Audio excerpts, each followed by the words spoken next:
chants that rocked Cuba when the biggest anti-government protests there in decades erupted on July 11th.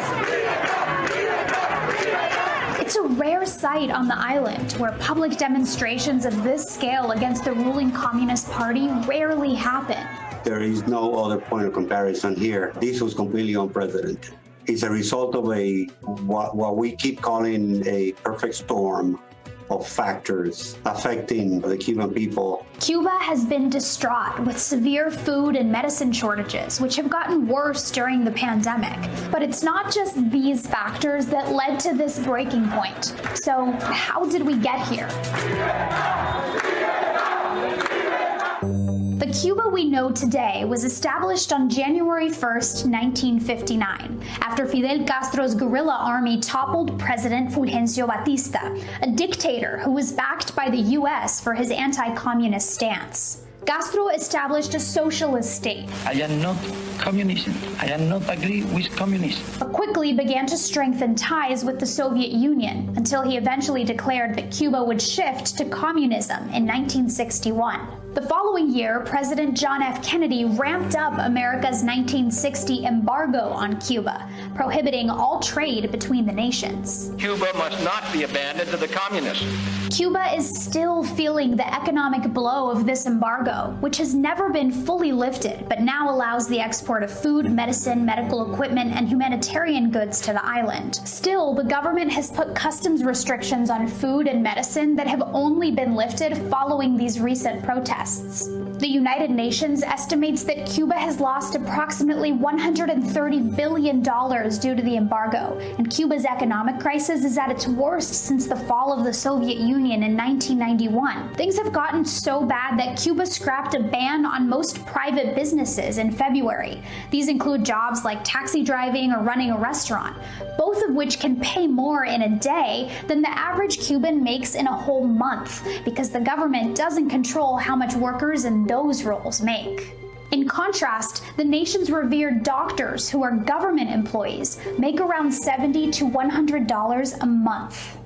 This hostility to the private sector leaves many Cubans living off their government salary and rations. Cuba is also notorious for squashing dissent, holding thousands of political prisoners over the years, including more than 1,000 arbitrary detentions in 2020 alone, according to the Cuban Human Rights Observatory. A fierce crackdown on freedom of expression against the government is another reason behind the mass exodus of Cubans to America. Approximately 1.4 million people have fled the island since 1959, notably to places like Miami. Today, Cubans still left on the island are lining up for hours to buy whatever food and medicine they can get their hands on due to the shortages. This was the situation on the island of 11 million people before protests began on July 11th and then spread around the world.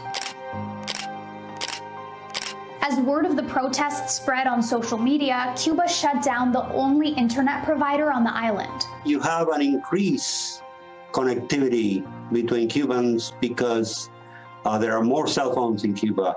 And that allowed Cubans to bypass the government monopoly of information. People saw what happened in one town and then went out into the streets, and then it went to another town. It was sort of a chain reaction. Cuba's government said the protests were financed by the U.S. and that Cuban Americans instigated the unrest on social media.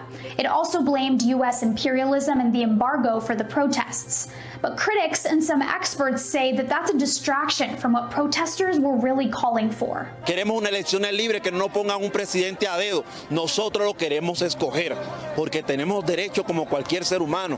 Protesters are demanding change at the top. After 62 years of communist rule under Fidel Castro, his brother Raúl, and Miguel Díaz-Canel, who was handed Cuba's most powerful political position in April. There is a growing crisis of political legitimacy for the government. You can earn your legitimacy by being a popular leader like Fidel Castro was, but the current leadership doesn't have that kind of legitimacy. They have not been elected. They are not heroes. Why should they obey them? On July 17th, the Cuban government held a pro-Cuba rally in Havana, where tens of thousands of supporters showed up, according to officials. Since Since then, the streets of the capital have been calmer on both sides, but there's still a heavy police presence. So far, only 110 out of 615 people who were detained in Cuba as a result of the protests have been let go, according to Cubalex, a human rights group based in the US. The nation's internet access is slowly rolling back out, but it's still not widely accessible, even in normal times. And the government's saying it won't be shifting from communism anytime soon. So it's unclear where Cuba will go from here.